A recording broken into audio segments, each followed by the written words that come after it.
Okay, what this badly needs is a better nav than this. So let's create a nav bar that'll go across here. We'll create our whole navigation scheme, including our hamburger in this video. Alright, let's go back. And here is where we will do the button bar. Okay, this can be done in conjunction with the CSS menu wizard. I'll show you that.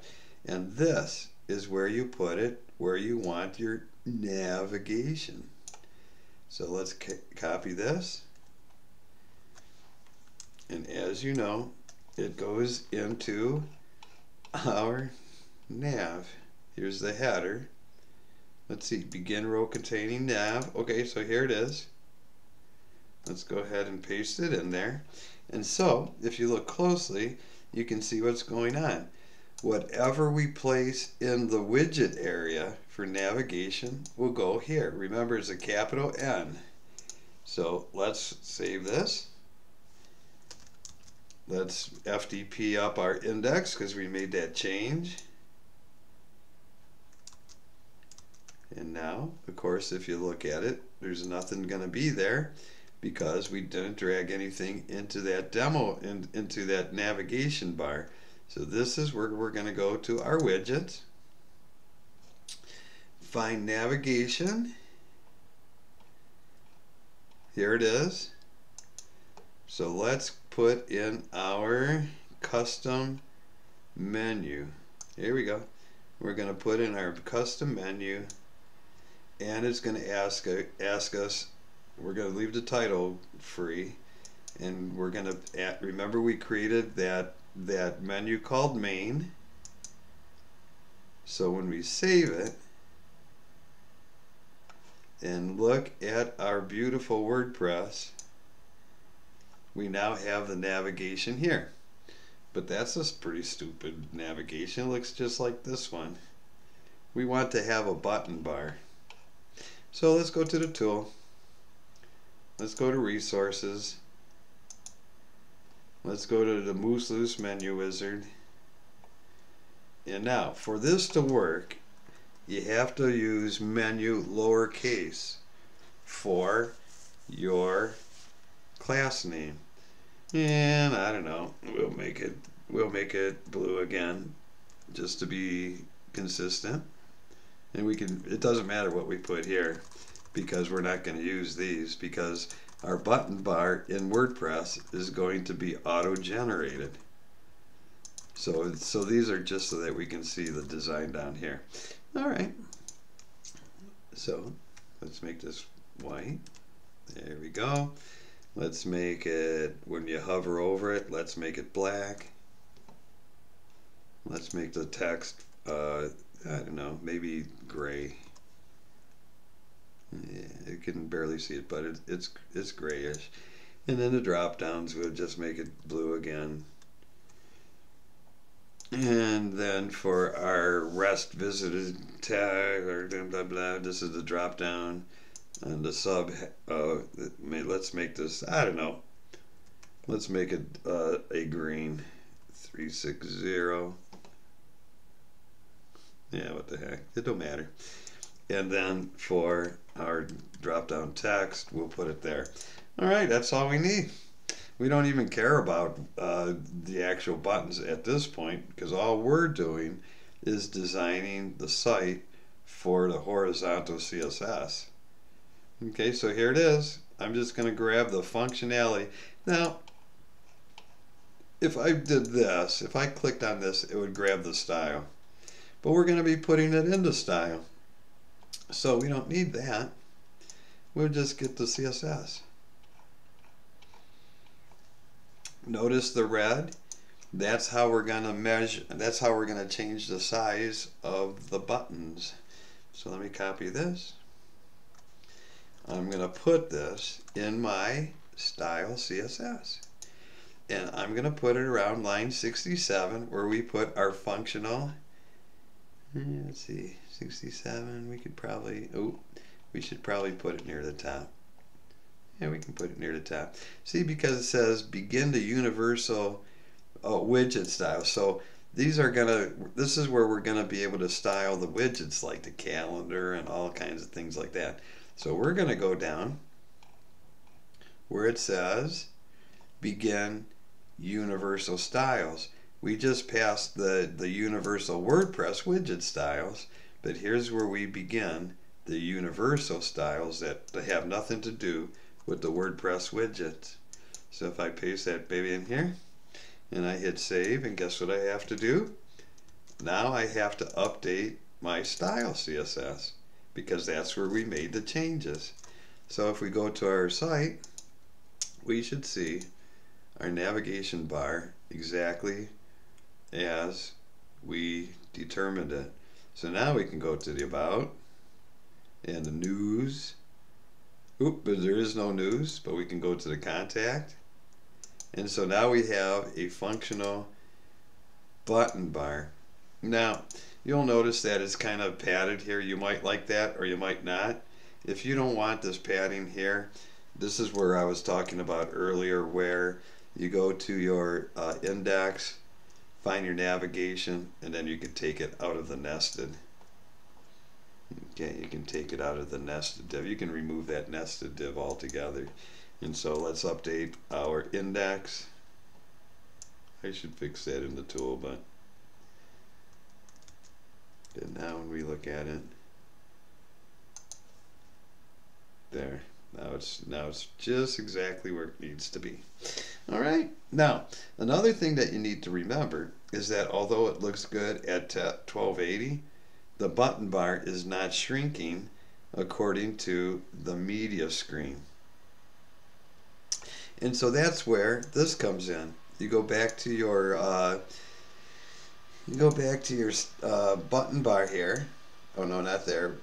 We go back to the menu wizard and we grab the red portion, because this red portion is where we will be able to style it. We'll be able to move the buttons around, the whole button bar. We'll move the drop down buttons closer, farther apart. We can move the drop down button set closer to the main or parent nav, and then we can resize the buttons.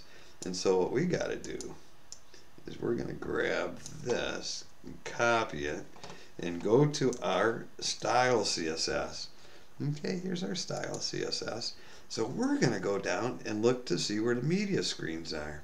Okay, so at 7,000 the buttons are fine just the way they are. So we'll go down to the responsive begin device. Here's the WordPress widgets that we can adjust according to the media screen. Let's go down. So this is where we end the WordPress widget styles. And look, begin the responsive details for 1024. And we can just go ahead and paste it right at the top or at the bottom. Now you see these maroon braces? You cannot get rid of those. That's going to be one of your main problems. If you hack off that, the whole site's going to make a mess. Notice at the very top of it, there is also the brown one here. And so you want to keep those. Okay, so we can begin our detail for 1024. Let me just put them at the top. And let's, just for fun, make them a little bit less wide. We'll make it down to 14, and maybe our point size will be 11, and maybe we'll take some padding pixel off the top and the bottom. Okay, so now if we save that, you'll see when we update our style CSS, because that's what we just finished updating, and we go to our site, you see, because it's between 1024 and 1280, those buttons got small. If we make the full screen, let's see if it goes to 1280. Okay, my screen must not be 1280. Okay, there they are. So it's exactly 1280, so it didn't make the change. All right. So let's go and adjust it even further on down. So here it is. Here's our buttons. Let's grab those that we just changed. go down to our 768 or our 960. All right, and WordPress for 960. So here, begin our responsive details for that width. So let's just put that in here, and we can go ahead and maybe make it even thin or smaller, 12, and maybe 2 pixels on the top and the bottom, and maybe make this a little bit smaller as well, 10 points.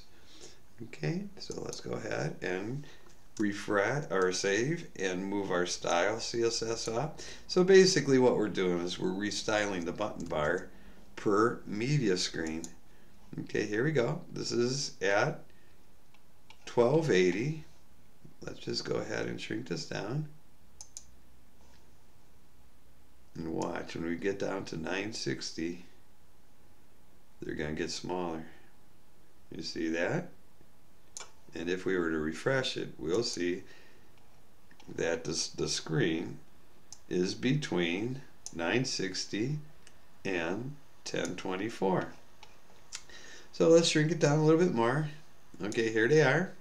And this is going to be our media screen between 768 and 960. So let's make it back up to 960. Okay, now 951. So we have to completely redesign things. Okay, so now this is between 960 and 1024. So let's go back. And we can grab what we just did. That way we don't have to start from the beginning. And go down to the 960. Okay, here's 959. So here's the WordPress styles. For 768. Did we already do 960? Oh, I guess we already did 960. So let's go down to 768. Here's where we style the WordPress widgets, but we're not going to do that yet.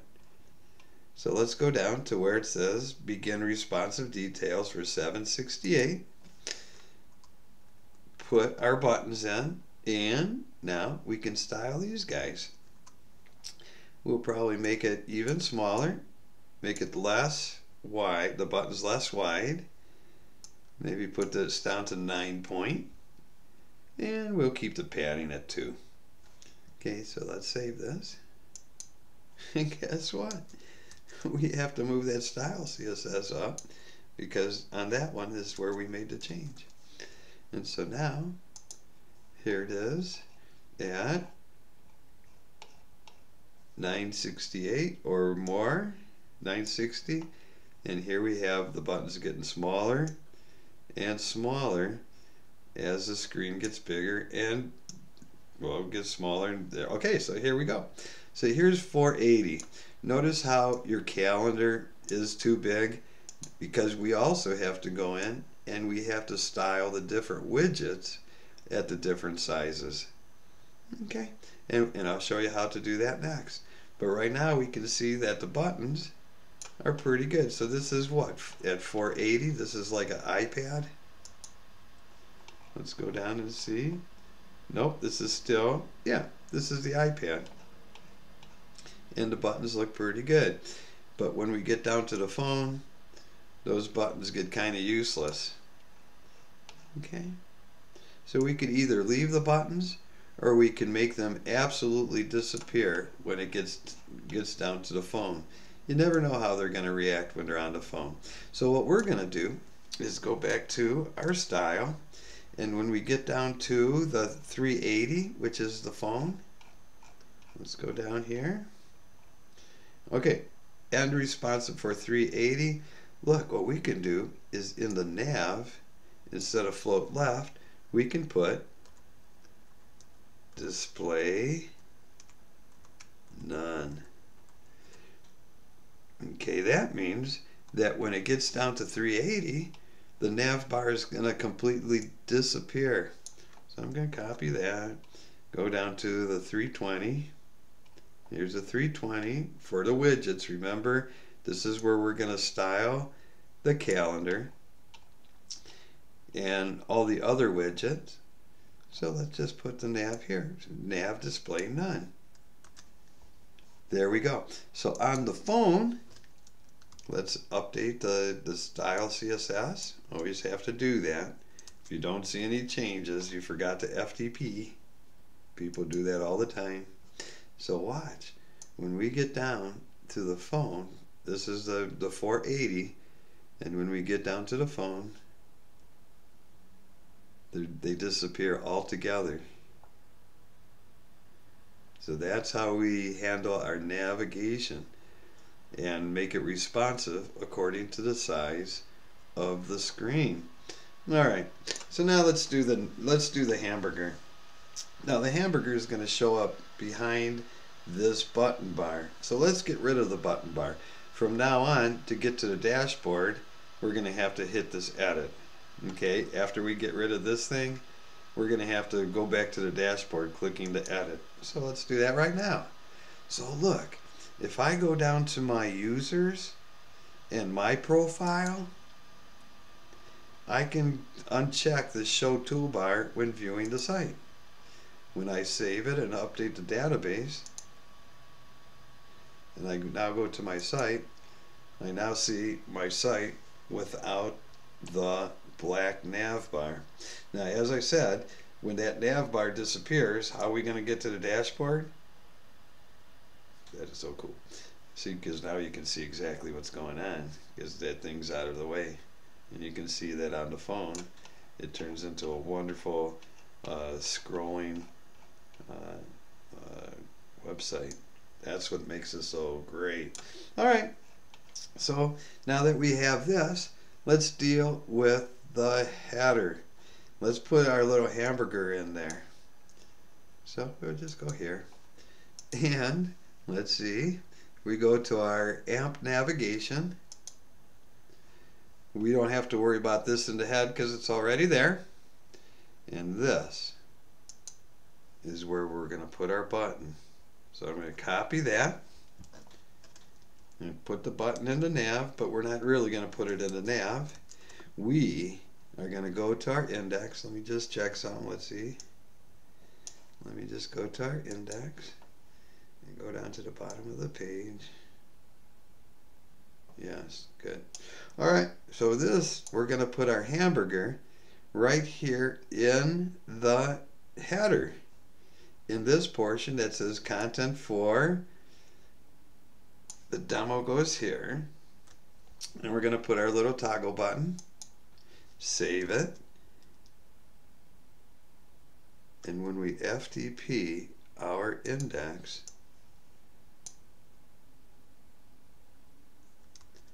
we should now go to our site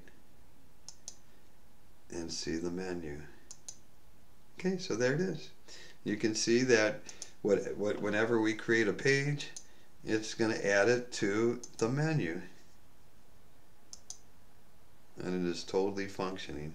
So now, what we got going here is that we have our nav bar that people can use. It's responsive. We can always make adjustments. And then when it turns into a phone, we have our navigation going. Just like we did on our AMP site and on our responsive.